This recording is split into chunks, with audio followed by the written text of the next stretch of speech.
¿Qué fue eso? ¿Lo visteis? Alguien nos espía, por Argor. Alguien entre las rocas escarpadas. Una sombra furtiva asomaba a unas 40 brazas de distancia.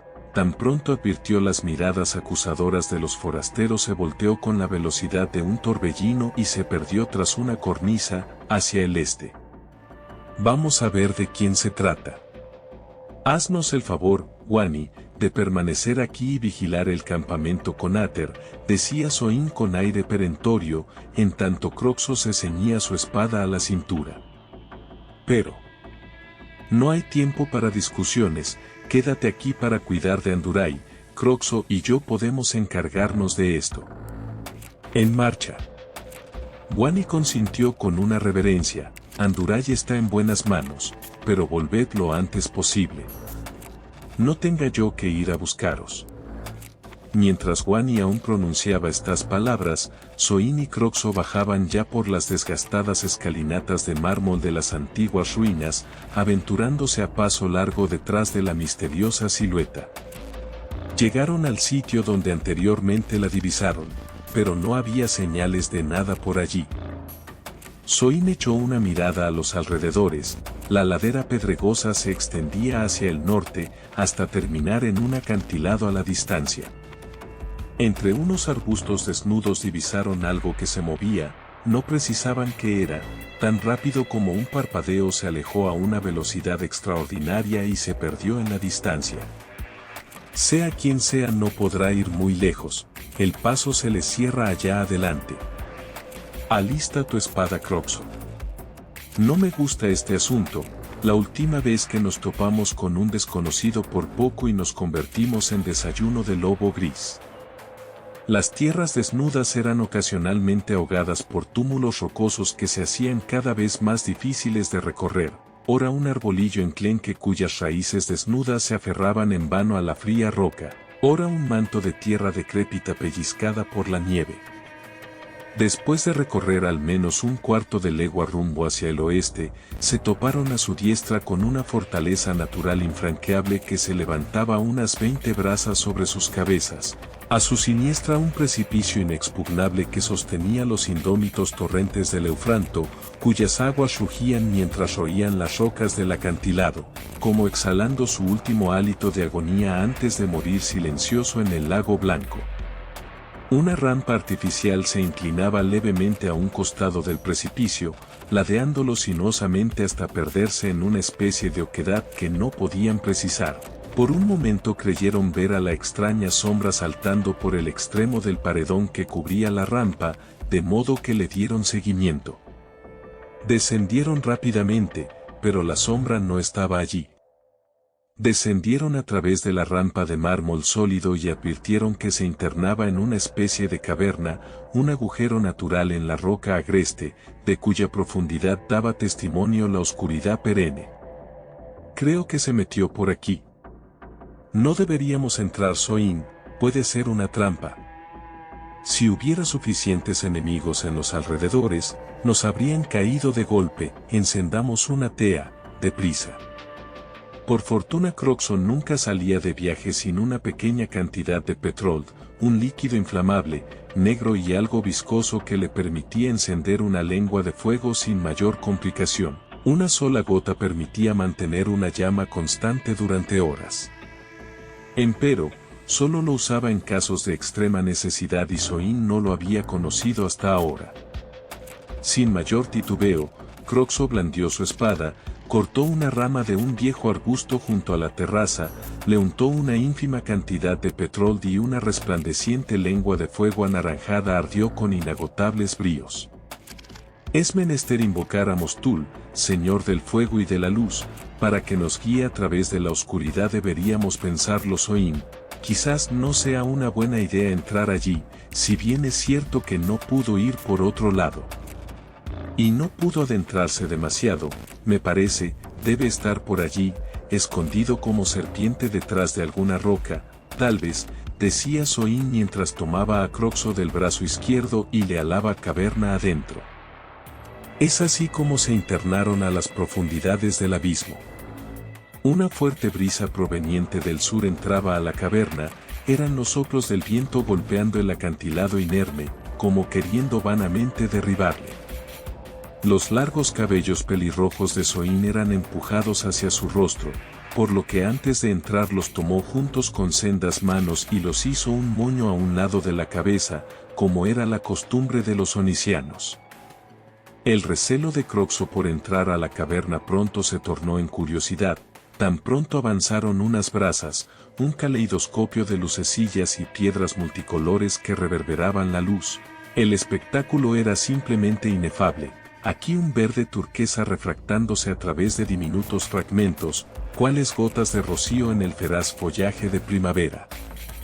Allá un rojo intenso entre variados tonos de amarillos, azules y violetas, mezclándose para formar colores oníricos de singular belleza. Por un momento creyeron haber llegado al lugar donde los dioses creaban las ensoñaciones afables de los poetas. No hay palabras en lenguaje alguno para describir tanta belleza, mira como el fuego fecundo de la tea entona un canto multicolor pletórico de majestad. Es como si Demea misma hubiese tomado su pincel para pintar las paredes de este recinto. Tengo la impresión, amigo Zoin, que esta mina de piedras preciosas invaluables fue un lugar santo, quizás de peregrinaje, para las gentes de Foucault, ya que indudablemente podrían haber explotado este lugar, empero, no extrajeron de él la más ínfima piedrecilla de cristal. Una vez vi una veta como esta en los valles de Arcanion, pero nada comparado con esto. No hagas ruido, Croxo, el extraño podría salirnos en cualquier momento. Vamos a ver detrás de aquellas rocas. Conforme avanzaban, inspeccionaban los costados de la cueva en busca de la misteriosa aparición, pero nada encontraban, el conducto se adentraba pendiente arriba, y la rampa sobre la cual caminaban desde la entrada de la caverna se adentraba hasta donde la vista alcanzaba, lo que la hacía fácil de recorrer, el único vestigio de la presencia humana en tiempos pasados, y la única evidencia de civilización en su virginal paisaje. La acera era de mármol, material trabajado con gran ingenio por los artífices de Foucault, según había deparado Zoin al echarle una breve ojeada a las deterioradas ruinas de la ciudad mientras descansaban. A esta altura del trayecto los movía más la curiosidad que el deseo de hallar al extraño. Después de una media hora de camino el sendero se encontraba con el curso de un riachuelo subterráneo que atravesaba la montaña, precipitándose sobre la cueva en forma de una pequeña cascada. Otrora la rampa de mármol se alzaba ahora en forma de un pequeño puente de triple arco, los murmullos de las aguas reverberaban en las rocas, y los haces luminosos de la antorcha se fundían en el fondo del arroyo, abundante en hermosas piedras preciosas, para producir hermosos tonos irisados. Nunca creí posible la existencia de un yacimiento tan abundante de piedras preciosas. Esmeralda, rubí, amatista, topacio, diamante, si su existencia fuera revelada a los ambiciosos mineros de mi clan, de seguro no tardarían en aventurarse en grandes caravanas hacia estos desolados parajes. Después de un par de años no quedaría piedra sobre piedra que no fuera extraída, expresó Croxo, mientras reanudaban el paso, dejando atrás el parapeto del puente. Eso si los lobos no los devoraran antes con todo y su codicia. Incluso si les fuera posible llegar hasta aquí ilesos, algo me dice que un extraño hado pesa sobre estos parajes, tristeza y olvido, como de quien aún llora lo que una vez fue. Tan pronto como parafraseó Zoin esta última frase, una brisa sibilante hacía eco entre los escondrijos de las paredes, y un frío de hielo les recorrió los huesos de pies a cabeza.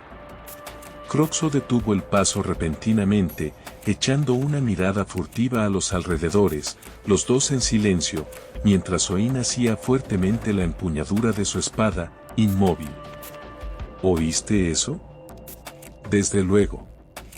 Esperemos que solo sea el viento, no perdamos tiempo, me parece que nos acercamos a la salida, decía Zoin con voz entrecortada.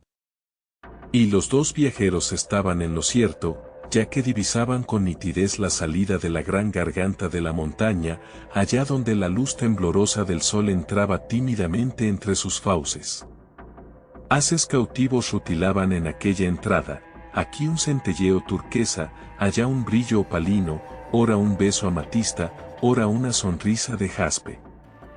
Fulgor, gloria y beatitud, las divinas cualidades de los dioses manifestándose ante ellos. Por un instante se detuvieron ante aquella imagen, sin decir palabra, tan solo complaciéndose en el goce de aquella visión.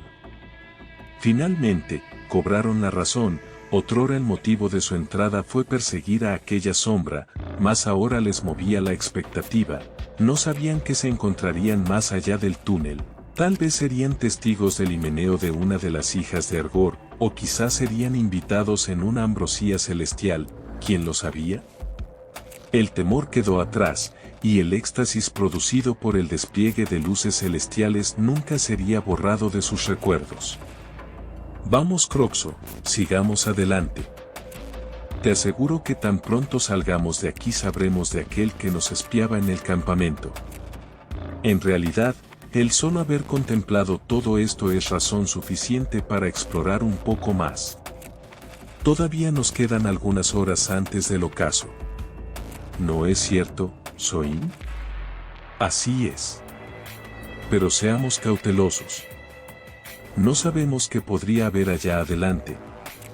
No quiero que nos suceda de nuevo lo mismo que en las cavernas de Tantralis. ¿Recuerdas? Ni lo menciones. En marcha. Escalaron la pendiente hasta llegar a la salida del túnel. Miraron a hurtadillas los alrededores, pero no vieron nada que pudiera amenazarles, por el contrario, les sorprendió un paisaje desolado pero a la vez hermoso, un enorme espacio se abría ante ellos. Hacia arriba y hacia abajo una gran cavidad abierta a través de toneladas de roca de montaña, un enjambre de diminutas criaturas luminosas pululaban en aquel lugar, volando con gran agilidad de un lado a otro, y el batir de sus alas refractaba la luz en varias direcciones. Croxo y Soin las contemplaron por un momento, mas parecieron advertir la presencia de aquellos extraños, evaporándose lentamente, una tras otra, en el aire. Unas escalinatas de mármol descendían ante la salida de la caverna, para terminar unas 5 brazas abajo del nivel de esta, dando lugar a una plaza mortuoria de dimensiones colosales, el panteón más glorioso jamás visto por hombre alguno en aquellos días, un enorme heptágono de más de un estadio de diámetro, tachonado con claros de hierba blancuzca cristalizada por la nieve. Desde cada uno de los vértices de aquel enorme polígono arrancaban pasillos en línea recta que concurrían en otro heptágono de mucho menor tamaño, por encima del cual se levantaba una suntuosa bóveda apoyada en 7 cariátides, cada una con la imagen de una de 7 deidades, algunas de ellas incluso recordadas en estos días. Soin y Croxo descendieron. Algunos escalones tenían desgastadas sus orillas, por lo que debían de bajar con cuidado, ya que los trozos de mármol desperdigados a lo largo de la escalinata podría hacerles resbalar. Por Demea. Vamos, Croxo, dime a dónde hemos llegado. Este reino de Foucault fue grande en tiempos antiguos, y sus maestros constructores evidentemente conocían bien cómo trabajar el mármol y el cristal, y la forma en que enterraban a sus reyes y cortesanos, decía Croxo conmovido. Avanzaron hacia el centro del cementerio. Pronto advirtieron cómo los espacios entre los pasillos de mármol eran agujeros en forma de prismas rectangulares que se internaban unas 2 brazas sobre el suelo congelado, según dedujo Soin después de medir con una vieja vara de árbol la profundidad de algunos nichos agujerados, algunos de los cuales dejaban entrever una que otra osamenta decrépita. En otros casos los nichos estaban cubiertos con roídas estelas de mármol blanco, con inscripciones en algún extraño tipo de letra cuneiforme. Antigua. Les cautivó ver cómo habían esculpido una larga hilera de nichos en piedra sólida en las paredes planas del enorme heptágono, uno tras otro, esculpidos en posición vertical. Aparentemente sus muertos eran enterrados de pie, amigo Soin. Además, las estelas más suntuosas están bajo la superficie, quizás eran los difuntos de mayor jerarquía, decía Croxo con rostro severo. ¿Y quiénes eran los enterrados en los muros?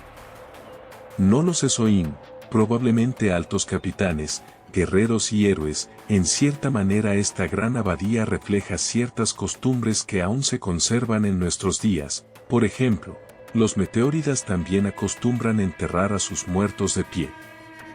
Dicho esto, se dirigieron ante el mausoleo centrado en el enorme cementerio, y repararon en la gigantesca representación artística en el techo de este, la cual emulaba la apariencia del cielo.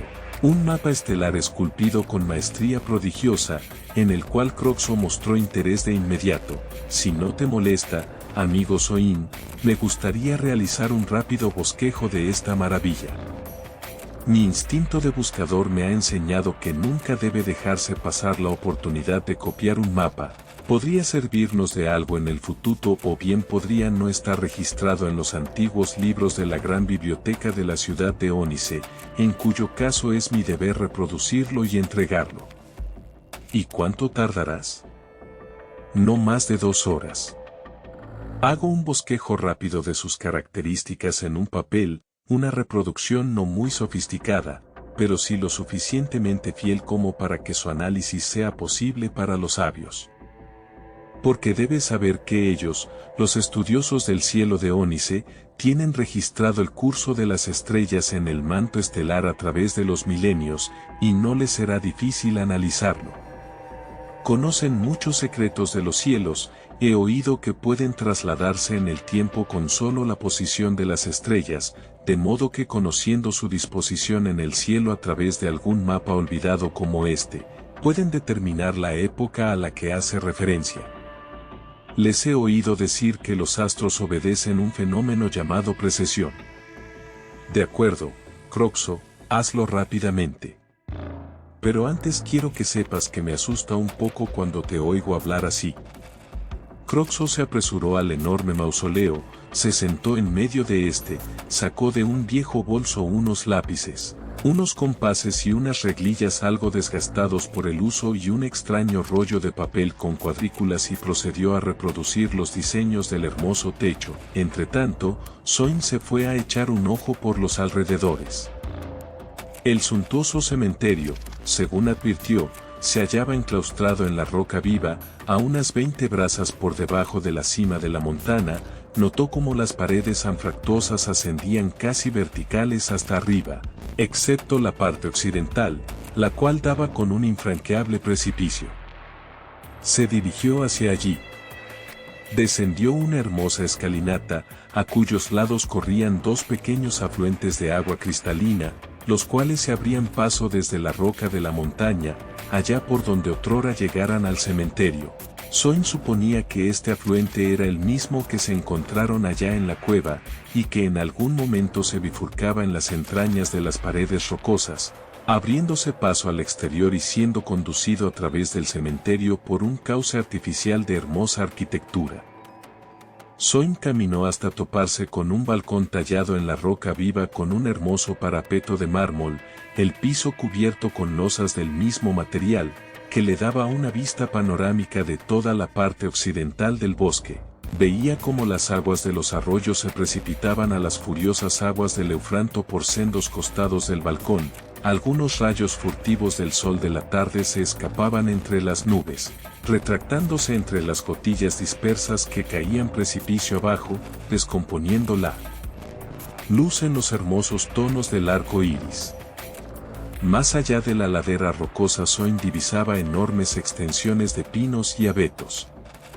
Por un momento creyó escuchar los aullidos del lobo gris en la lejanía.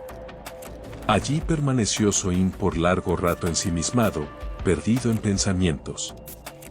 Después decidió ir a echarle un vistazo a las estelas de los muertos. Los extraños caracteres de cristal esculpidos en ellas le resultaban indescifrables, pero más le intrigaba la identidad de estas personas. ¿Quiénes fueron? ¿Cómo murieron? Un sinfín de preguntas le agobiaban. Caminaba por uno de los pasillos de la gran abadía cuando una extraña visión le dejó perplejo. una niña de escasa edad lloraba de rodillas frente a una de las estelas, sus vestidos eran blancos, y un extraño brillo parecía emanar de su silueta. Soin observó que la pequeña no hacía sombra, lo cual era de esperar, ya que algunos rayos del sol vespertino llegaban al lugar, además, él mismo la hacía, por lo que un escalofrío de hielo le recorrió el tronco y las extremidades. Por un momento intentó correr, pero sus miembros no le respondieron. Cobró valor. Pensó que podría ser una alucinación, quizás una visión, pero, después de todo, ¿cómo podía saberlo? ¿Cuán diferente sería una visión de la realidad? Él no podía responderlo. Se llenó de valor y caminó unas 5 brazas hacia la niña. Ella movió lentamente su cabeza, mirando a Soin, y abundantes lágrimas salían de sus ojos verdes, las cuales enjugaban sus vestidos. Estaba a punto de dirigirle la palabra cuando la llamada de Croxo hizo eco en las paredes. Soin, vámonos, el trabajo ha terminado. Su súbita llamada le hizo apartar la mirada de la niña por instante, para cuando retornó la vista ella ya no estaba.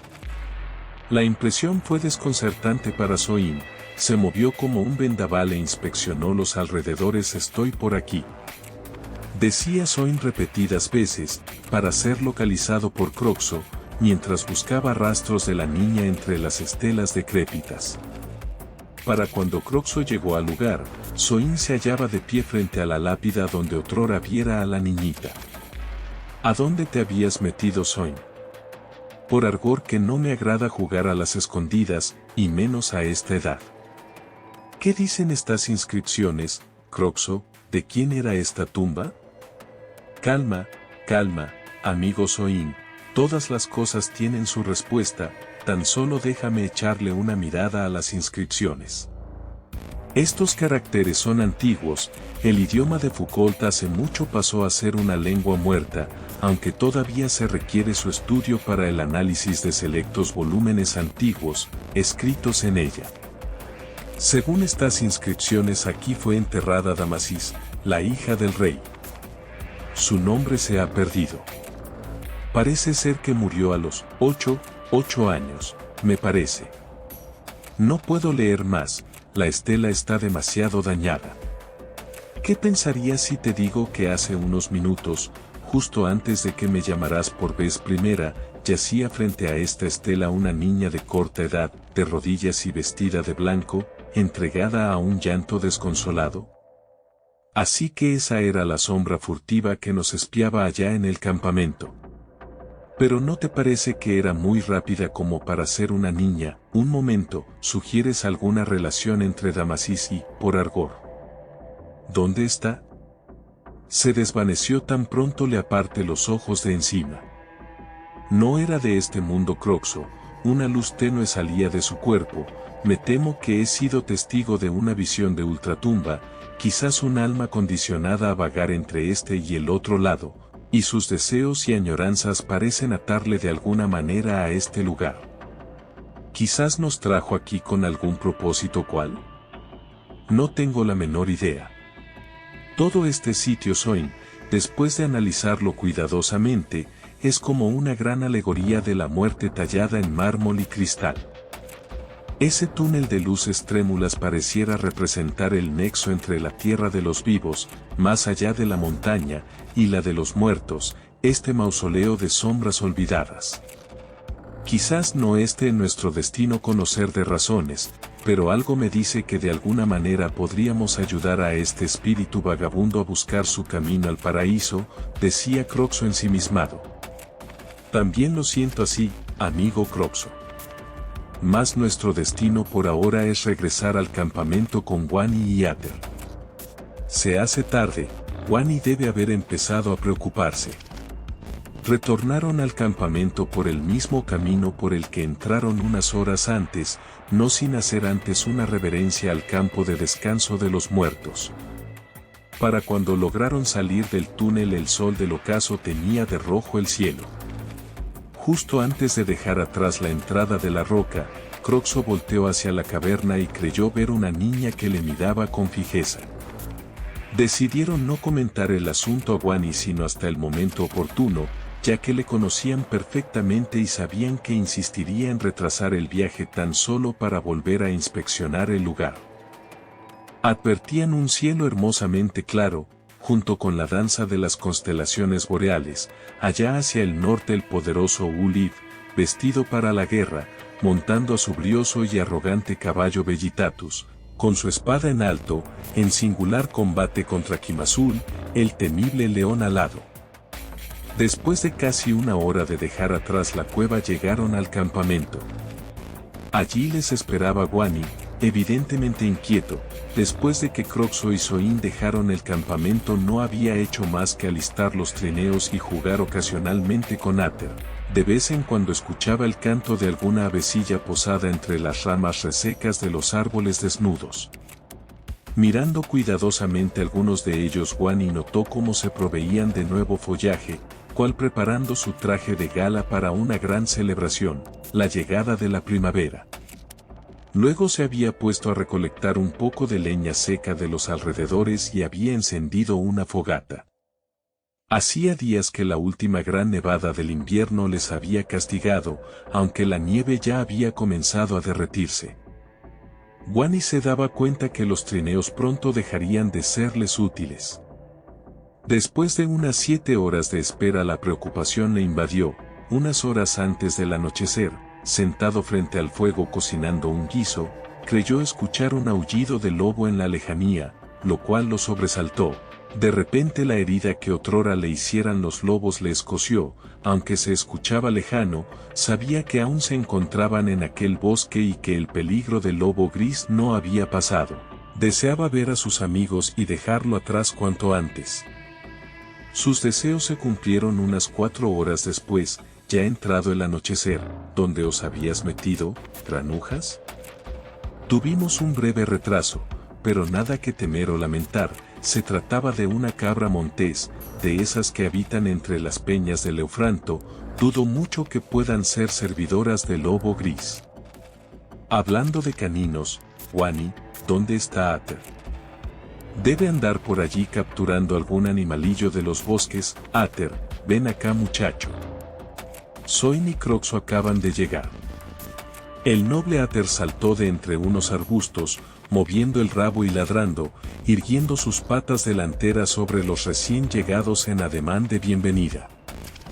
Zoin se inclinó, le acarició detrás de las orejas y le dijo unas palabras al oído, como era su costumbre.